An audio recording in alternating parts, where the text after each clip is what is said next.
ሰላም ጤና ይስጥልኝ ውድና ክቡራን ተመልካቾቻችን ከኢትዮጵያ ዜና አገልግሎት የዕለቱን ዜናዎች ይዘን ቀርበናል። በቅድሚያም ዋና ዋናዎቹ የአድዋ ድል ኢትዮጵያውያን ለጋራ ዓላማ በአንድነት ተሰልፈው ያስመዘገቡት ታሪካዊ ድል ነው። በሚድን በሽታ ለ10 ዓመታት ማየት ተቸግረው የኖሩት አርሶ አደር በተደረገላቸው የአይን ሞራ ቀዶ ሕክምና የአይን ብርሃናቸው ተመለሰ። ልማት የብሪክስ ትብብር ዋነኛ የትኩረት ማዕከል መሆን እንዳለበት ተገለጸ። የአድዋ ድልና የህዳሴ ግድብ ኢትዮጵያውያን በየዘመናቸው በአብሮነት ያሳኳቸው ዘመን ተሻጋሪ ድሎች ናቸው። ኢትዮጵያ በግብርና ምርታማነት ለጀመረችው ስኬታማ ጉዞ ድጋፉ ተጠናክሮ እንደሚቀጥል ፋኦ ገለጸ። ዜናዎቹን በዝርዝር እንመለከታለን። ከዜናዎቹ ጋር አህመድ መሐመድ አብሬያችሁ ቆያለሁ።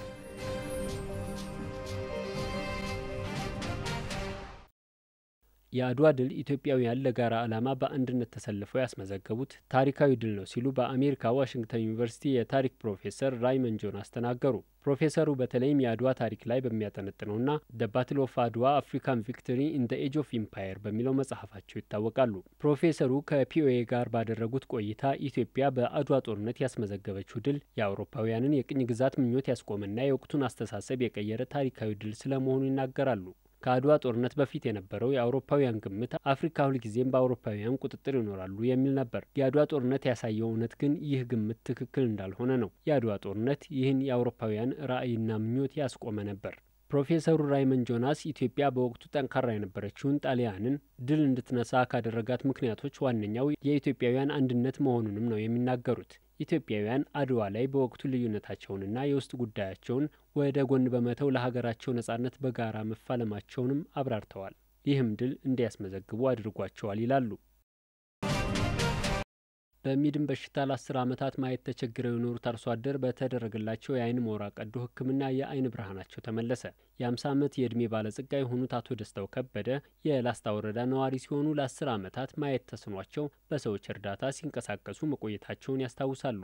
በግብርና ስራ የሚተዳደሩት አርሶ አደር ማየት ባለመቻላቸው ለማህበራዊ ኢኮኖሚያዊ ችግር ተዳርገው መቆየታቸውን ይናገራሉ። ገንዘብ በማጣታቸው ሕክምናውንም ሳያገኙ መቆየታቸውንም አስረድተዋል። በወልዲያ አጠቃላይ ስፔሻላይዝድ ሆስፒታል በተደረገ ነጻ የአይን ሞራ ቀዶ ሕክምና የመስጠት መርሃ ግብር የአይን ብርሃናቸው መመለሱን ተናግረዋል። በሆስፒታሉ በተደረገልኝ የቀዶ ጥገና ሕክምና አሁን ላይ ሁለቱም አይኖቼ ማየት በመቻላቸው እንደገና የተወለድኩኝ ያህል ተሰምቶኛል በማለትም ደስታቸውን ገልጸዋል። ሌላኛው ታካሚ የመቄት ወረዳ ነዋሪ የሆኑት አበበ ሙጬ ከ6 ዓመታት በላይ ለማየት ተቸግረው መቆየታቸውን ገልጸው የአይን ብርሃናቸውን አጥተው በቆዩባቸው ዓመታት ከግብርናና ሌሎችም ስራዎች ተስተጓጉለው በችግር መኖራቸውን ተናግረዋል። ተስፋ ቆርጬ ቤት በዋልኩበት ጊዜ ወልዲያ ሆስፒታል ሐኪሞች ባደረጉልኝ ነጻ የቀዶ ሕክምና ለማየት በመብቃቴ ምስጋናዬ ከፍ ያለ ነው ብለዋል። አስተያየት ሰጪዎቹ እንደሚሉት በቀጣይ ቀናት በሚሰጠው ነጻ የአይን ሞራ ቀዶ ሕክምና ሁሉም ተጠቃሚ እንዲሆን ተናግረዋል። ሆስፒታሉ ለ2500 ሰዎች ነጻ የአይን ሞራ ቀዶ ሕክምና በመስጠት ላይ ሲሆን ከዚህ ቀደም ከ4500 በላይ ለሆኑ ሰዎች ሕክምናውን መስጠታቸው ይታወቃል። የብሪክስ አባል ሀገራት ትብብር ዋነኛ የትኩረት ማዕከል መሆን አለበት ሲሉ በብሪክስ ጉዳይ የኢትዮጵያ ዋና አስተባባሪ ወይም ሼርፓና የኢትዮጵያ ብሔራዊ ባንክ ገዥ አቶ ማሞ ምህረቱ ገለጹ። በብራዚል ለ2 ቀናት ሲካሄድ የቆየው የብሪክስ ጉዳይ ዋና አስተባባሪዎችና ምክትል አስተባባሪዎች ስብሰባ ትናንት ማምሻውን ተጠናቋል። በስብሰባው ማብቂያ በብራዚል ፕሬዚዳንት ሉዊስ ኢናሲዮ ሉላ ዳ ሲልቫ የተመራ የከፍተኛ አመራሮች ምክክር ተካሂዷል። ዋና አስተባባሪው አቶ ማሞ ምህረቱ እንዳሉት ኢትዮጵያ የባለብዝሃ ወገን ትብብር የጋራ ደህንነትና ዘላቂ ልማት በቁርጠኝነት ትሰራለች። የብሪክስ ሀገራት የዓለም የጤና አደጋዎችን ለመመከት የሚያስችላቸውን የጤና መሰረተ ልማቶች የማሟላት ጉዳይ ልብ ሊሉት እንደሚገባ አመልክተዋል። ከኢኮኖሚና ንግድ በተያያዘ የብሪክስ የትብብር ማዕቀፍ ልማትን ዋነኛ የማስተሳሰሪያ መንገድ ማድረግ እንዳለበት ተናግረዋል። ኢትዮጵያ በአረንጓዴ አሻራ አማካኝነት የካርቦን ልቀትን መጠን መቀነስ መቻሏን የገለጹት አቶ ማሞ ድንጋይ ከሰልን በታዳሽ ኃይል የመተካት ኢኒሼቲቭ እየተገበረች እንደሚገኝ ተናግረዋል። የብሪክስ አባል ሀገራት የፓሪስ የአየር ንብረት ለውጥ ስምምነትና የተባበሩት መንግስታት ድርጅት የአየር ንብረት ለውጥ ስምምነት ማዕቀፍ ገቢራዊነትና ውጤታማነት አበክረው እንደሚሰሩም ጥሪ አቅርበዋል።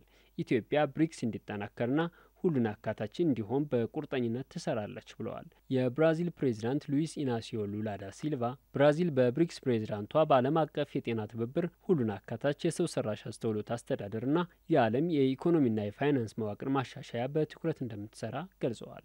ውጤታማ የአየር ንብረት ለውጥ የፋይናንስ ስርዓት መፍጠር፣ የደቡብ ትብብርን ማጠናከርና ተቋማዊ አቅም ግንባታ ሌሎች የትኩረት አጀንዳዎች ናቸው ሲሉም አክለዋል። የአድዋ ድልና የህዳሴ ግድብ ኢትዮጵያውያን በየዘመናቸው በአብሮነት ያሳኳቸው ዘመን ተሻጋሪ ድሎች ናቸው ሲሉ የውሃና ኢነርጂ ሚኒስትር ዶክተር ኢንጂነር ሀብታሙ ኢተፋ ገለጹ። ኢትዮጵያውያን በጋራ ተባብረው ለሀገራቸው ዘመን ተሻጋሪና ለሌሎችም አርአያ የሚሆኑ ተግባራትን በመፈጸም እንደቀጠሉ ናቸው። የውሃና ኢነርጂ ሚኒስትር ኢንጂነር ዶክተር ሀብታሙ ኢተፋ የአድዋ ድልና የዘመኑ አርበኝነት ተምሳሌት የሆነውን የህዳሴ ግድብን በተመለከተ ከኢዜአ ጋር ቆይታ አድርገዋል። የታላቁ የኢትዮጵያ ህዳሴ ግድብ የኢትዮጵያውያን የአንድነት ተምሳሌት የአይቻልም አስተሳሰብን በማሸነፍ በተግባር ያረጋገጡበት ለመጪው ትውልድ ትልቅ ታሪክ ነው ብለዋል። መላው ኢትዮጵያውያን ከህፃን እስከ አዋቂ ከሀገር እስከ ውጭ በጋራ ርብርብ ያገባደዱት የዘመናችን አሻራ መሆኑንም ተናግረዋል። የአድዋ ድልም ኢትዮጵያውያን በጋራ ሆነው የጸረ ቅኝ ግዛት ትግል በማድረግ ለመላው የዓለም ጥቁር ህዝቦች ጭምር ኩራት የሆነ ዘመን ተሻጋሪ ድል እንደሆነ አንስተዋል። የህዳሴ ግድብንና የአድዋ ድልን በርካታ የሚያመሳስላቸው ነገሮች እንዳሉ ገልጸው አድዋ ኢትዮጵያውያን በራሳቸው ወኔ ጀግንነትና ህብረ ብሔራዊ አንድነት የተጎናጸፉት ድል መሆኑን ጠቅሰዋል። ታላቁ የኢትዮጵያ ህዳሴ ግድብም ኢትዮጵያውያን በራሳቸው የፋይናንስ አቅም አንድነታቸውን በማጠናከር ያሳኩት ዘመን ተሻጋሪ ድል አድናቂነትን ያሳዩበት ነው ብለዋል። የአድዋ ድል የውጫሌ ስምምነትንና ቅኝ ገዢዎች በጥቁር ህዝቦች ላይ የነበራቸውን ያልተገባ አስተሳሰብ ያሸነፈ መሆኑን ተናግረዋል።